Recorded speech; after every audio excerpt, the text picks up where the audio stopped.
Welcome to the Stuff and Things Podcast, your home for all stuff related to your favorite things in entertainment. Now, here are your hosts.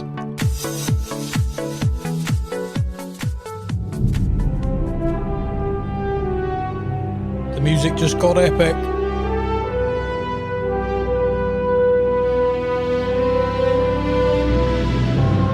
Hello everybody, and welcome to a new episode of the Stuff and Things Podcast. I am Sam, joining me to discuss Lord of the Rings of Power, Season 1, Episode 4. My partner in crime, it's Stephan. For that is I. Yes. For it is I. That was good. That was very kind of Middle-earthish. For it is I, Stephan. It was that, or I was going to try and go Dwarven. Dwarven. Yeah, I'm here. I'm here. So if you were to pick a race in Middle-earth to be, like if you were going to pick a character, let's say, you know, we've been teleported there and we can be something in Middle-earth. What do you think where would you go? What would be your choice? Oh, see, now it gets me stuck, you see. Okay, well, we'll go on. So you could always be a half-breed.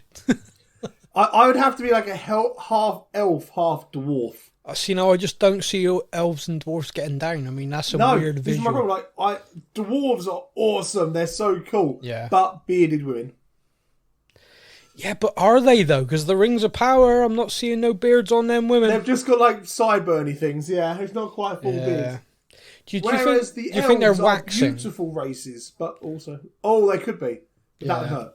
Yeah, wouldn't it just? Yeah. Yeah, see, but then, like, the elves are an absolute beautiful race. Yeah, and they live a long time. But they're proper up themselves, and they live for a really long time. Yeah, I wonder if that is a side effect. Like you, and I do think that's probably true. If you like live for thousands odd years, and someone's like talking about something, which to be honest with you, if you live for 1,000 years is quite trivial. Like, oh no, so and so broke an ankle. You would have a very different view of like, and that's what, a couple of weeks. Wow, it's like a blink of an eye. Get over it. Yeah. Whereas if you live for, you know, I would say though, Middle Earth, it's kind of a rough place. Like if you're an elf and you live for 1,000+ years, it's still, you could still get your head cut off. You've seen some things, man. Yeah, you've definitely seen some things. So I want to start the show by a very, very quick apology. It would appear from feedback from one of our listeners, we got some names muddled up at one point. I would like to apologise and then just say it's going to keep happening because now you've told me it annoyed you. I'm going to do it on purpose. If you ever listen to the Boba Fett or the Boba Fett series that we did, it's something that we do. The thing I liked about it is, like I said it to you, like, dude, are you doing that on purpose now? And you were like, actually, no. I just generally, it's just in my head now. It's in my messages. Head whichever one I think it is, say the other one. But then I started getting that wrong as well. The messages we used to get from people like, he's doing it on purpose. It's like nails on a chalkboard. And I'm like, no, I'm not reading them to him because if I read them to him, he's going to do it more. Bubble, bubble, bubble, bubble. It's like, no. So a very quick bit of housekeeping. This is the Stuff and Things podcast. We talk about lots of different things and lots of things we enjoy. All sorts of stuff. You see what I did there? I like it. And right now we're hitting busy season. If you're a fan of Marvel, MCU, our show on She-Hulk is coming out every Friday. We are joined by the lovely and delicious. Actually, she doesn't listen. We're joined by the irritating Kaylee. She doesn't listen to this show. We're good. Every single podcast. Every podcast she must listen annoying. To. Yeah. And then when you get her off the stage, she's like, "You all right, love? How you doing?" Yeah. Wait, hang on a minute. Where's she from now? I can't do farm very well. Yeah, can't do no Bristolian, all right, my love. Yes, you've actually heard it though. Now you've heard it. I have now heard it. Yeah. So you can attest to what I said after that first show with her, which was like, "Who are you? You're not my friend. Who the hell is this?" But anyway, yeah. So we do that. That's She-Hulk every Friday. Right now, we're trying to find a schedule to put all these shows out. Today is obviously Rings of Power Season 1, Episode 4. Title of the episode was... The Great Wave. Good man. Dramatic pause as well. I enjoyed that. Yeah. We also have House of the Dragon. Now, House of the Dragon, we've split up into 2 parts. So we're going to talk about episodes 1 through 5. Then the show's going to take a big 10-year time jump from episode 6 with different actors in the roles, etc. So, which really explains now why I was so confused at the beginning when I was seeing who was in the show, and then watching the show going, hold up a minute. Yeah, wait a minute. Well, the funny thing was I hadn't really seen a lot about it. I knew the show was coming. I'd watched the trailer and I was kind of like, oh, okay, all right. And then I remember going to IMDb, watching episode 1 to try and learn some of the names. Yeah. I knew we were going to be podcasting about it, and I was thinking, right, I need to write these out phonetically or else I'm never going to be able to say them. So I've gone on there and it was like young Rhaenyra, and I'm like, wait a minute. So how many episodes is she going to be in? Which, so anyway, that show is coming. We're going to be discussing episodes 1 through 5 about that. When, I don't know. In a perfect world, it'll be tomorrow. I don't know if that's going to happen, but it's going to be really soon. I promise. Chill out. We are getting messages about it. And if it's taking you 2 weeks to listen to this podcast, it's probably already out. Exactly. See what he said. Probably. And we also, if you're from the Star Wars universe, you're a big fan of Star Wars, the new show Andor is out, and there's episodes 1, 2, and 3. We will be discussing that soon. That's all I'm going to say. Soon. They're starting to make our life difficult now. It's now a case of not weekly, but here's the first 3 episodes. Yeah, get them watched now. So when am I going to get the chance to do this? We're doing our best. we're trying to keep up. But yeah, that is everything. But like I said, this is the Rings of Power. This is episode 4 of the Great Wave. Me and you talked a little bit about the first 3 episodes. I'm quite into it. I think after the first 3 episodes, I kind of understand the characters, the arcs, the story is developing. I sort of got a bit of a handle. Plus, there's enough my curiosity of, okay, who the hell is that guy? Or, okay, what does that mean? Why is that person like that? Or is that Gandalf? You know, so it's kind of got me enough in that regard.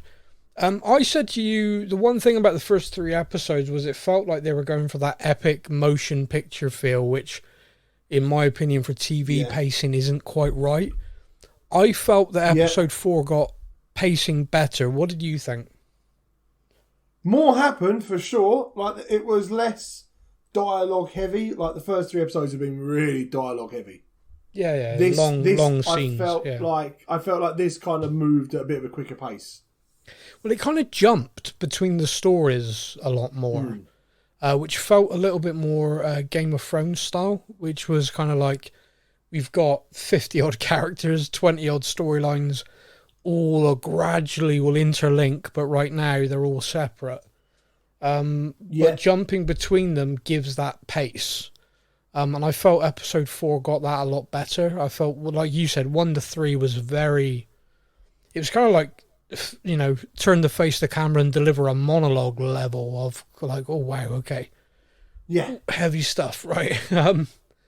But yeah, episode 4, I mean, I've kind of picked out different arcs from the episode. So I'm going to start with Arondir. Again, I'm possibly butchering his name. Now, Arondir meets Adar, who is an elf. My notes say ugly elf. I mean, we know how I said earlier how the elves are a beautiful race. Yeah, he ain't one of them. Yeah, he's the exception. Yeah. I mean, I put he is an elf, or at least looks like one. Of course, in the lore and various different things, you do get dark elves. Elves who decided to fight with the bad guys of Middle Earth. I like the sound of these guys already. Yep. Yeah, exactly. They're fun. Good at parties.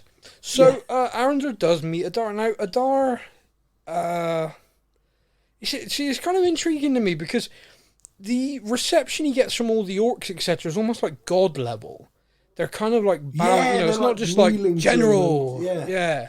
It's not like, oh, general, he's our commander, he's a badass. It was like, he's revered, he's on high, he is the lord to them. Arondir, probably said wrong, apologies.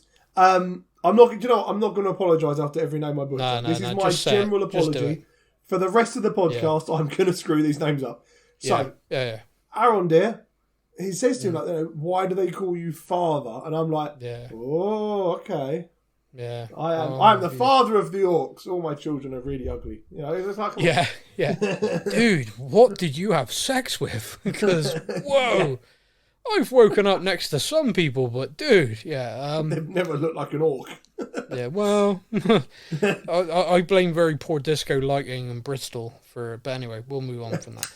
Makeup. Adar, yeah. Oh, don't get me started on that. That TikTok's terrifying me, but that's a whole different show. Adar lets him go. I'm a little bit curious about it. I'm kind of in like two minds here of what the hell is going on with that, because I'm kind of like, is Adar, hey look, it's a fellow elf. Hey fellow elf, you know, a load of elves have just died. I'm going to let you go, but I'm going to let you go deliver a warning. But at the same time, it just doesn't feel right. It doesn't feel like that's when you think of too what they've simple. been doing. Yeah. And of course, I do run that risk of overthinking things. Being a podcaster, being someone that watches a lot of fantasy, reads a lot of fantasy, you're kind of like, ooh, but why would he do that? It could just be as simple as he was going to pick someone to go and deliver the message, and it just so happened, all right, you'll do it. You'll do. You know, you're the one they've just thrown at my feet, so you're the one who's going to get to go. Yeah, you've annoyed a lot of them by killing people, so let's just get you out of it. Yeah. Well, yeah, I mean, that's also a fair point, that he is trouble. So maybe he's thinking to himself, if he stays here, he's just going to keep trying to escape. And that'll incite more people. I've captured all these people to dig and to do this work. If I keep having to kill them, I've got to keep going to find more people. That's probably the most rational way of thinking about it. You're actually probably bang on. Doesn't happen often, people. No, because if you think about it, if you're just thinking cold, you're not thinking of, you know, any emotion or anything like that. You're just thinking practicalities. This guy's trouble. I need someone to go and deliver a message. Perfect. The only aspect of it that I was completely baffled by is you're sending him to deliver that message and you're giving him all his weapons back. Because when we see him again and he does bump into Bronwyn and her son, which we'll talk about in a second, he does have his sword. Yes, it's not his like sword, he's just, his bow, everything, yeah. Yeah, it's not like he's just picked up some random crap on the way. It's his stuff. So, yeah, I'm not, you know, he doesn't have his full armor anymore. But, you know, that's fair as fair. The goblins are kind of like, no, you're not having that, you jackass. Yeah. But, I was kind of curious about that, and I'm interested to see where that goes, because he obviously has the message to deliver, but I'm curious if the message is more to it, you know, kind of like, look, I'm going to let you go, and it's just the message you got to deliver. But also, by the way, I now own your soul. What? Nothing at all. Yeah. So, say something. Yeah. Say something. Yeah. Yeah. Did someone speak more words? Not me, buddy. So that has happened. Now, like I just mentioned, then, Bronwyn is at the abandoned elven tower, and more villages are arriving because more and more villages are being hit and they're running from it. Yep. They're running out of food. One of the things I always like in fantasy or sci-fi or anything like that is actually when you face a practical problem, you know, like, because me and you talk about when we talk about The Walking Dead. Yep. There's walkers everywhere. That's a problem. The dead, they try and eat you. That is a problem. But when you got an episode where they're actually trying to deal with like a big weather event, or they're trying to deal with stuff that in the real world that we'd have to deal with, that is a massive pain and is a problem, but you've got rats the added and eaten half the food. Yeah. Oh no. Yeah, and you've got an added issue of crap. Now I've got to go out there. The bloody dead are trying to eat me. So in this, I kind of like the practicality of them being there. Like, yeah, we're here. We're kind of safe. We got the walls, the gate, but at the same time, we're starving. We have no food. We are going to have to go venture out. It's like someone's like, okay, well, the hunters are going. It's like, yeah, that'll help us tonight. That's, you know, this isn't long-term stuff. We're not solving it. We're just kicking the problem forward. Yeah. Her son's a gobby little git. Oh, man, he needs to be fed to the orcs. Yeah, I'm kind of with you there. Yeah. I'm kind of... and his son, the gobby little git, is drags in one of his mates, and they go off to the village, and when they're there, they, of course, the orcs are there. But the orcs, because the sun's up, the orcs are all kind of indoors and kind of hidden away. They wake one, and by the way, his mate leaves him really fast. Yeah, I don't blame him. No, I mean, slightly. I don't. Number one, he's annoying. I don't overly blame him because he is an annoying, gobby little git. But at the same time, I'm kind of like, I'd like to think I wouldn't just drop one of my friends like that. Possible. I mean, the bit I've loved the most of this, yeah. So we've got Elrond, Galadriel, Arondir, Captain Alandi, and all this sort of thing. Yeah. We've also now got Theo and Rowan. Mm-hmm. Yeah. And I'm like, they like even like the mum, Bronwyn. Yeah, well, I mean, it's a bit of a kind of mystical name. Oh, there's Theo and Rowan. That's his dad, Dave. Yeah, well, it's kind of funny because of course you come into the human names kind of thing, and this. Yeah. I don't know about. I mean, I've talked about this before, but like Bronwyn's a Celtic name, ancient Celtic name. I actually have a cousin called Bronwyn. I live close to Wales. Let's not discuss it. But I do always find it funny when you think about names, and you got all these names and origins of names, and like you just said, some of them are just so kind of like, wow, like such an angelic kind of way they sound, and it sounds mystical and stuff. And then you get like Butch. Yeah. And it's like, what was that? Where was the kind of thinking in that? Well, he's a chubby bony, isn't he? Look at him. He's Butch. Yeah. No, I don't know. For me, Americans kind of really, or half our audience are currently screaming, but to me, it's Americans who really kind of took that name thing. Like you see, you do like any movie or anything like that, it's like these beautiful, wonderful names. Oh, where's that from? That's so interesting. And hello, my American friend. What's your name? It's like, yeah, my name is Cletus. Oh, beautiful. What does that mean? Means I married my cousin. Yeah. Anyway, moving on. Good night, America. Yeah. Thank you for listening, America. We love you. Yeah. No, right. Those that it offended haven't got the podcast system yet. It's fine. People. Yeah, exactly. Yeah. The people that was aimed at don't know what a damn podcast is. Hey, you're learning. What is a podcast? Yeah. Anyway, I'll stop now. I promise. I've been. My daughter's an actor, and she's trying to do different accents for different projects and stuff at the moment. And one of them's Louisiana. Me, my friend. I'm trying to get the accent for the helper, but I don't think I'm getting it right.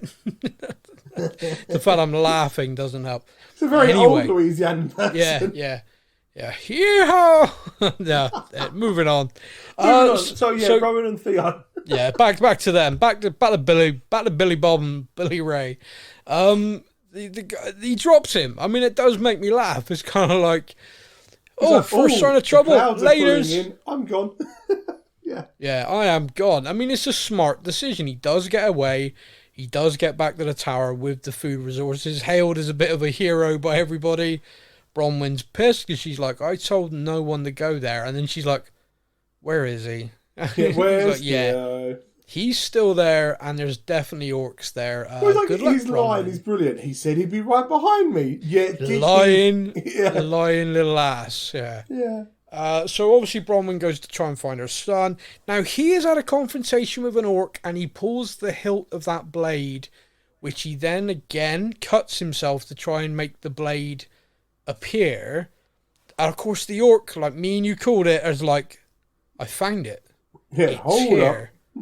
So we know, I mean, we already kind of guessed, but it's now confirmed that is what they've been looking for. Yeah. I'm still finding it strange, the fact the orcs are like proper talking. I'm like, this is like, they're almost, I use the term very, very loosely, civilized. Yeah. Like, they're actually talking to each other and stuff, and I'm like, well, I mean, this is not the Orakai that we are used to. No, the Orakai in the film were just very grunty, one word. If the word they hear back wasn't what they wanted, they'd stab them, Yeah.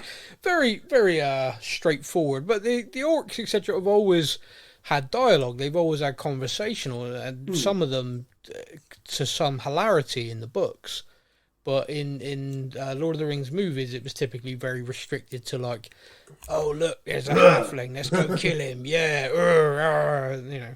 snarly, I'm going to kill you dead. And then, Aragorn just cut through him. Yep. So with this, is kind of weird, and he does try and get that sword, and the guy, the orc recognizes it, and that gets all the orcs then. They're all like, gotta find him. Yeah, he manages to kind of hide and evade for a while, but then he's finally caught and he's in trouble, but the orc that's going to finish him off gets killed, and it's actually Arondir. So Arondir, who's been released, arrives at this village just in time to save him. I love the whole scream of his arms being cut off, and then Yeah. Oh no, wait a minute, it didn't hurt.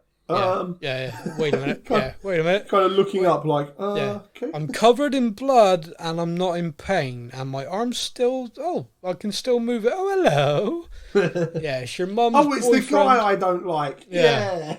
Yeah, it's the one that hangs around with my mum, and I'm not a fan of him.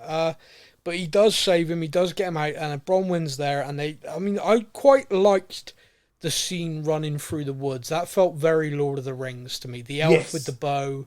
Dropping orcs left, right, and centre with his skill, catching the arrow. No, I don't think that is a great shot though. That scene the arrows visually, that was awesome. That was really cool. I loved that. That was because also the thing that I like about it is the elves because this guy is very Legolas in terms of fighting style, not to the level obviously, or at least not yet.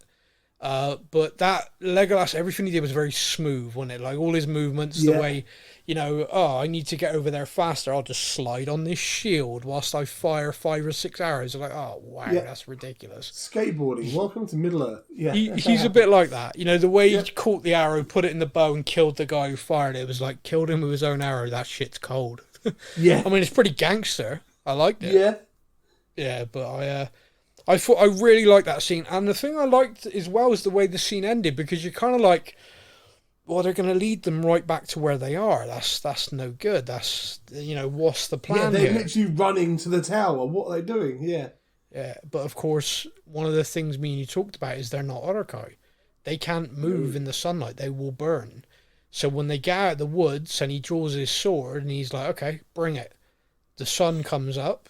And they're stuck, and as I like that because it's kind of like a leveling, and I like the fact that it's a battle tactic, like he knows they're not going to come out there, so he kind of gets to that point. Okay, I'm slightly out of range of where their archers are, although I've already proven I can catch their arrows.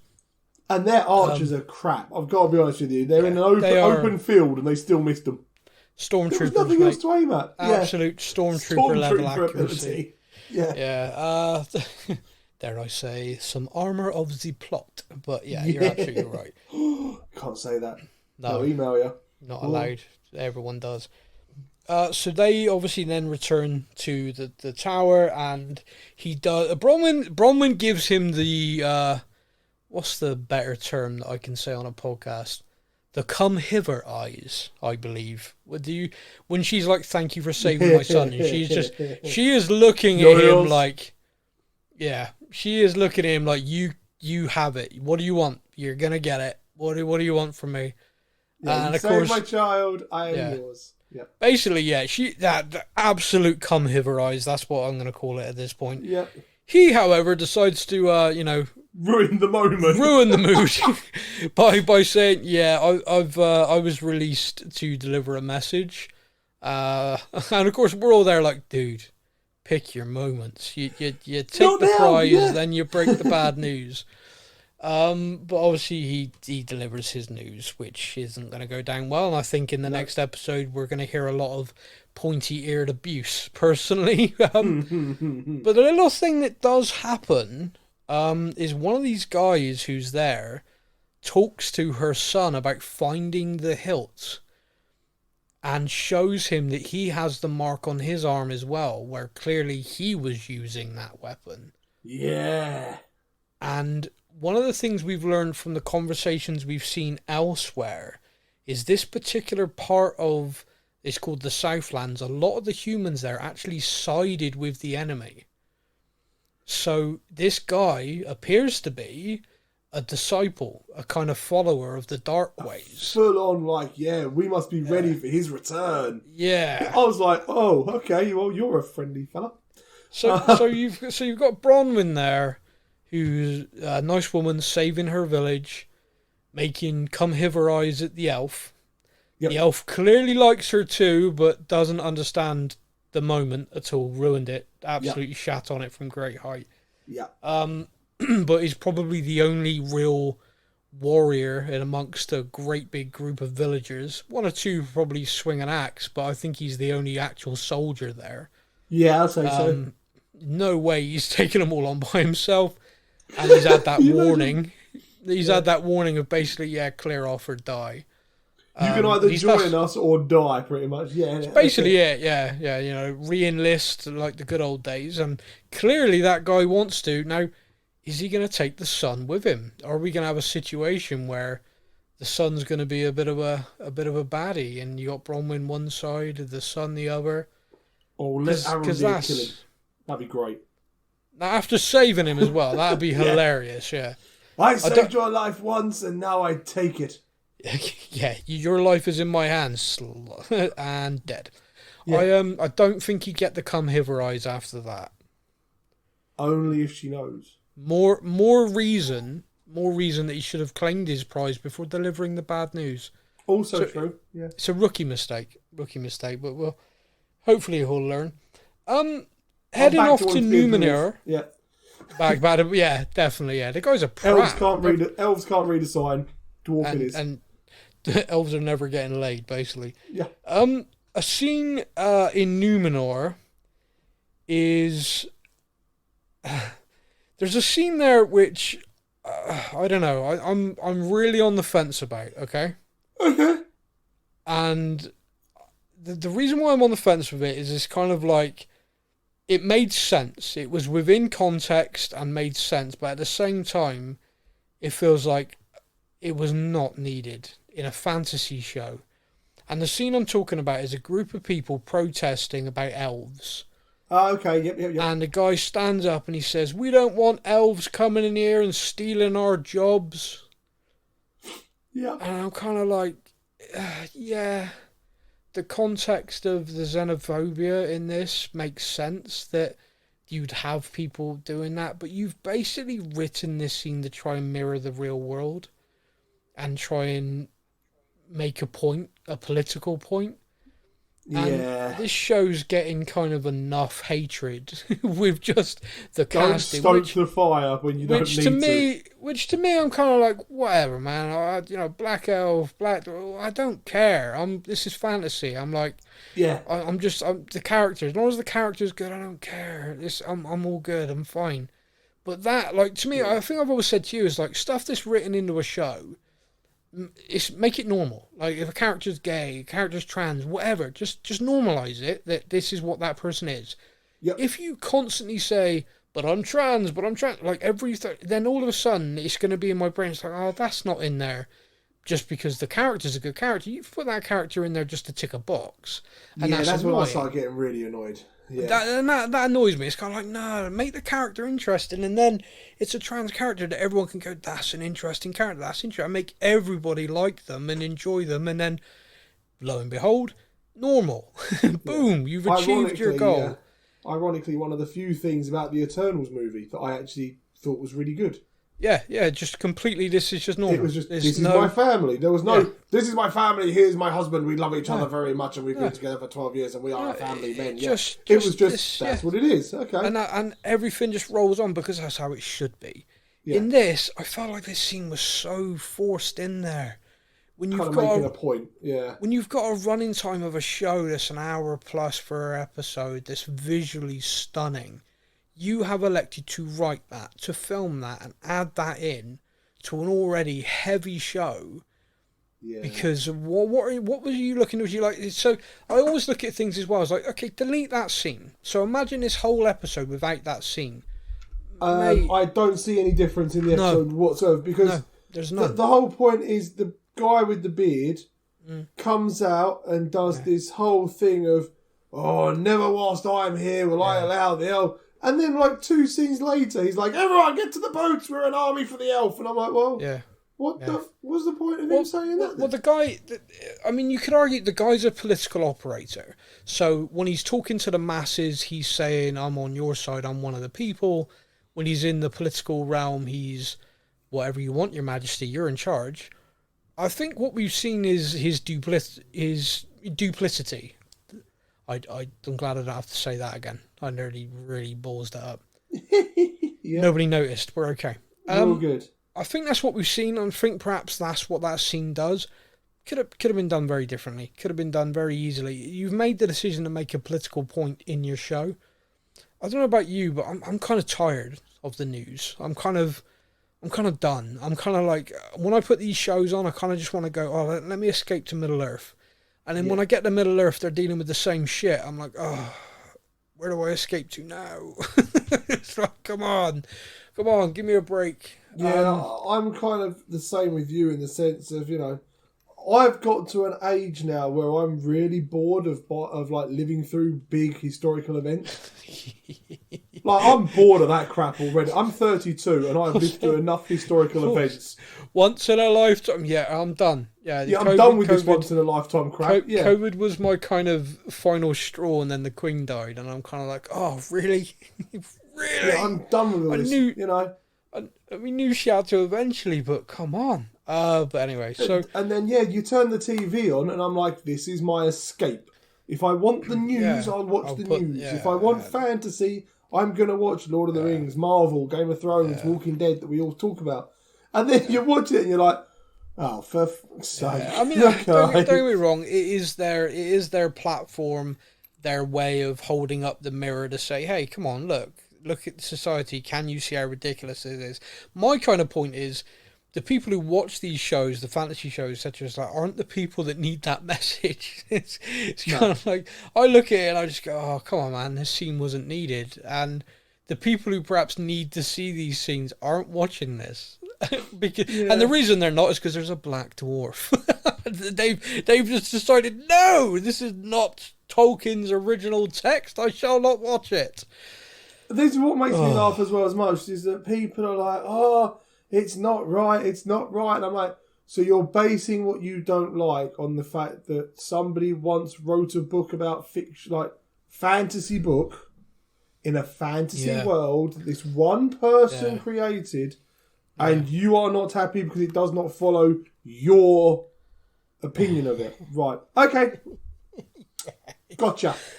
It is. I mean, it's difficult because you do get preconceived ideas, and like because the other thing as well is, like, when you read something, you picture them in your mind.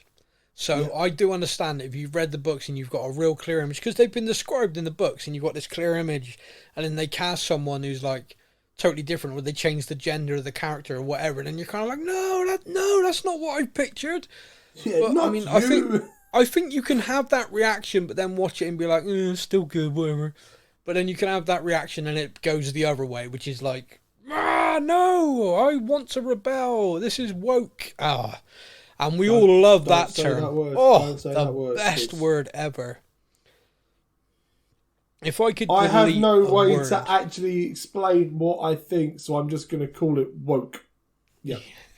I have no way to explain my irrational anger from where my uncle used to sneak into my bedroom, so I'm going to call this woke. Too far? Okay. Anyway, so we are on the island of Numenor now that we have seriously edit heavy this podcast. No, I'm not. Just bring the hate. I'm up for a fight at the moment, so bring it on. So the island of Numenor, like I said, we have that scene. Just going to park that. We've discussed it. Doesn't need discussing anymore. One of the things we do see is the Queen has a kind of vision or a dream. We're not entirely sure what it is at this point, of basically a tsunami or a great wave, as the episode of the title. Yeah. Just ripping through Numenor, destroying it. Yeah, that looks like so when the episode started with that, I was kind of a bit like, oh my god, like, what has just happened? And then she wakes up and I'm like, okay, so is she foreseeing something? Or is it just a nightmare she's having? Or is it something that had already happened in the past and they've and then obviously the story kind of develops from there and you're like, oh, okay. Yeah, I mean, Because one of the questions we had is like, what is it with the elves? Why do they have such an issue? Well, it appears to be there's some sort of prophecy. The prophecy is that Numenor is going to be destroyed by a great wave. And the heralding of that, the starting point is an elf showing up. And that elf happens to be Galadriel. Who's already made herself really popular by this point. Oh, yeah, she's wonderful. Not helping her. Yeah. Me and you discussed last week that her inability to communicate with humans was actually hilarious. Like her kind of inability to, she's a military leader, which is funny because in this character Galadriel, yeah, it's actually very clever. Because like to me, it's like this is a beautiful, glamorous kind of woman, and everything about her is this look, but then her actions, like that level of arrogance from the elf is elf, it's a level of arrogance. Yep. But then her actual inability to see beyond fighting is the military man. So if you had, I was thinking about this, I was like, if this was a male character with a big ass scar on his face, the sword with chips out of it from battle all the time, and he's there going, no, we need to fight. You'd be like, yeah, come on, man, you're right. Yeah, listen to him. But because it's coming from her, it's like, oh, this is strange. Why don't she just settle down a minute and work this out? And I absolutely love the fact that her companion keeps referring to her as a horse. Will you stop referencing me to a horse? Stop trying to take me where I don't want to go then. Absolutely amazing. Now it's funny because his ability to cut through her nonsense levels her completely, because her interaction with the Queen, and the Queen ends up locking her up because of just how shocking she is. And when she's in there, Halbrand's just like, now come on, let me walk you through this in crayon. And he speaks like she's so arrogant, but when she's with him, she's being spoken to like a child. He's like, now, what happened? Oh, this happened. No, what actually was the moment that she went from this elf's annoying to this elf spending a night in a dungeon? What did you say? What did you do? I basically said, I want to speak to your supervisor. It's basically what happened. It's like, you're not listening to me. I want to take this to the king. She was a Karen. She went full, get me the manager. And it's the way she's like realizing, oh yeah, that probably would have annoyed her. And Halbrand's like, you think? You basically went to the woman in charge and went, is there a man I can speak to? But the way he explains it to her, and she's like, I see. But yeah, like you said, his analogy with the horse is phenomenal. But I just really like his leveling ability of just not taking any of her elf crap. Yeah. He's like, well done, you've stopped galloping, and what have we learned? Yeah. It's great. Will you just stop it? Yeah. It's brilliant. You've stopped galloping and you've learned. So what is interesting... My wife does that to me. Sorry, go on. Now you've stopped throwing things around. What, have you calmed down now? Have you stopped being irrational? And I'm like, well, you just... Yes, I realised I acted stupidly, and by slamming the door, made the glass fall. Now the glass broke, and now I've got to clean the kitchen floor. I'm aware it's my actions that did this. Don't tell me about it, though. There's nothing... In my life, there is nothing worse than doing something in temper, knowing the minute it happens, being like, oh, I'm not ever going to hear the end of this. Yeah, 3 days ago, I was trying to put pots and pans into a cupboard, and the door wouldn't shut because they were all falling forward, so I kicked the door. Yep. Which then made everything vibrate across the worktop, and a glass fell off and shattered on the floor. And my wife just looked at me and she went, do you feel better now, do you? I'm like, with the mop and bucket in hand to pass to me, and I'm like, yeah. I've got it off my chest now. I feel better. Yeah, good. I'm glad. There's another reason for the podcast. It's like therapy. But like I said, I did love that. I did love the whole kind of thing. Now she does, of course, get out. They're gonna take her, throw her away, put her back to the sea, send her back to Middle Earth. Yeah. She kicks the crap out of the guards. That guy you mentioned's there, and Halbrand's like, seriously, mate, just let her go. to put your sword away. She will end you. It's just like, I can't let her go. It's like, well, you can if you know where she's going. Which I was like, is he about to tell her exactly what she's going to do? Probably. I think so. I think Halbrand's just like, look, just give her a minute, and then I'll tell you, and just don't, because you're going to get your ass kicked. Don't.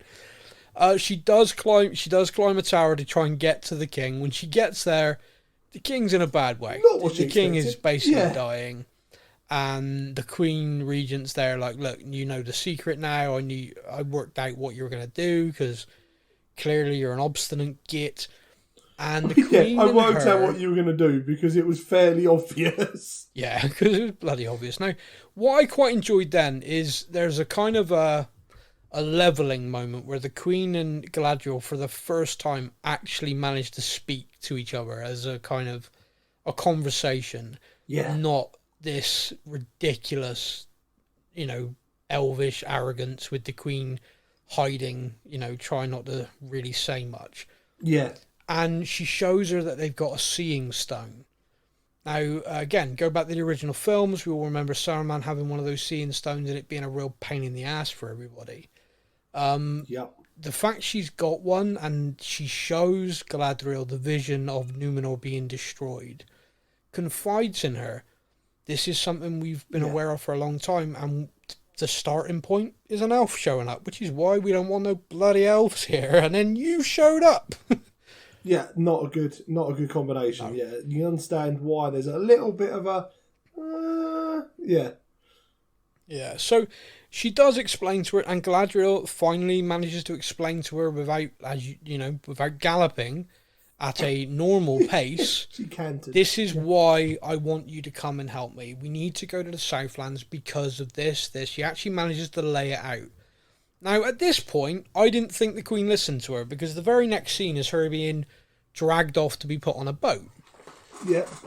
However, it appears to be some sort of big fake out, because then she addresses the kind of council and addresses them in the way of, actually, we're going to war, because our brethren in Middle-earth need us. I mean, breaking it right down, we are going to war because of autumn and the leaves fell off a tree. Yeah. There's that too, yeah. That cracked me up. Like, the leaves are coming off the tree, and she started going on this big speech about, when the leaves fall from the tree, it means this, and this. And I'm like, so you guys are about to go to war because of tree? Yeah, and that's the faith. Funny thing now, is, that is faith right there. If you go back to like ancient times before people had a greater understanding of stuff, you can imagine like Vikings being sat there like, oh, what do we do this weekend? Oh, I don't know, mate. Probably kick back, lightning in the sky. Oh no, war actually. Oh damn it, yeah, war again, everyone, war again. Sorry, the gods. War again. Oh, bloody hell, I'm tired. Doesn't matter. A bit of thunder and lightning. We're off to invade someone. Did you see which way the lightning struck? Because that's where we're heading. Yeah, exactly. Yeah, it pointed that way. Kill him. Oh my God, it hit so-and-so's house. Whoa, he must have really pissed the gods off. So you can completely understand why, these symbols and these things at an age of lesser understanding became like, oh wow, the leaves now fall from this tree. Then it's a war. Yeah, screw it. Why not? That's what the book says. Yeah. So that's what they're doing. The villagers are like, yep, I'm in. Yep. And they're on their way to the Southlands to basically fight and to try and stop the Southlands from becoming Mordor. Spoiler alert, I don't think it goes well. So we're gonna circle back to that in the future episodes, I'm sure. Yeah. That's going to be an interesting one. Yeah. Now, we do catch up with Elrond again. Him and Durin, his friend, a continuation of this kind of, they're besties, but Elrond knows he's hiding something. He goes to his wife and she does a brilliant job of lying, but at the same time a crap job at lying. Yeah. And Elrond kind of like, okay, fine, if you're going to lie to me about it, I'll leave, I'll go, and then goes and spies on him. Yeah. And follows him, and when they follow him into this mine, he gets introduced to this brand new ore that the dwarves have found. The dwarves are over the moon about it because it's so light, but at the same time it's so light strong. as a feather. Oh, light as silk. Yeah, and I was kind of like, and of course I'm watching it going, isn't that going to be mithril? Because, you know, I remember Frodo having a mithril chain, you know, made of mithril, and I remember that being introduced as like elven. So I'm kind of like watching this thinking, hang on a minute, this doesn't feel good.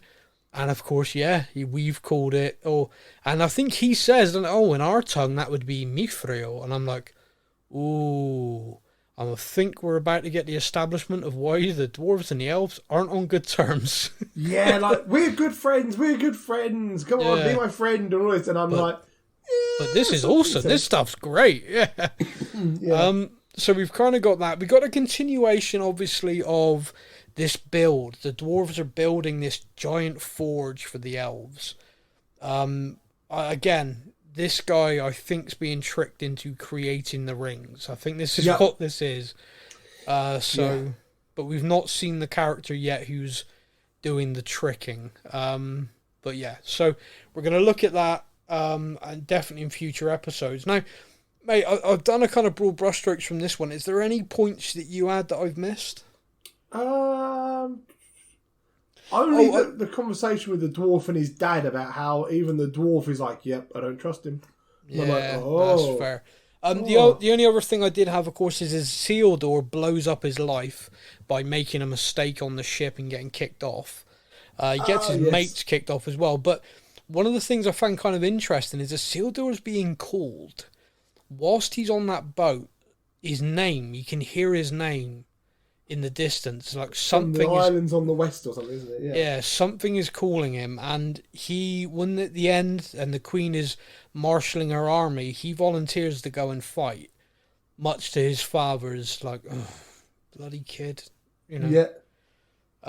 So we are going to see Isildur go off and kick some ass, hopefully. I'm curious as to, has he volunteered to go and fight, or has he volunteered because he's still going to try and get his way over to the western area? And yeah, that's also a fair point. He's like a less annoying version of that Theo kid. He's less annoying. Yeah, he's not quite there yet, but he could go that way. He's got the potential. Yeah, definitely potential. But of course, Isildur, we know, plays a massive role, and he is the king of humans when it comes to the great battle. Throw the ring in. If he just did that, everything. But anyway, he done. So as I say, he definitely has the potential. I think you're right. Yeah, he's a biggest ass in the whole of Middle Earth, really. Yeah. But at the moment, he seems quite nice. Shame. But anyway, so that is our show. That was our recap of episode 4, season 1 of the Rings of Power: The Great Wave. I hope you've enjoyed it. We threw in loads of politics and stuff as well, and a bit of therapy for ourselves. Yeah. What more could anyone ask for? We will be back next week to discuss episode 5 and continuing it episodically for the rest of the series. We hope you've all enjoyed it. You all take care. Say goodbye to the lovely people, my friend. Goodbye, you lovely people. Thank you for listening to the Stuff and Things podcast. We hope you enjoyed the show. You can find us on Facebook or online. Simply search the Stuff and Things podcast to join in our conversation every week.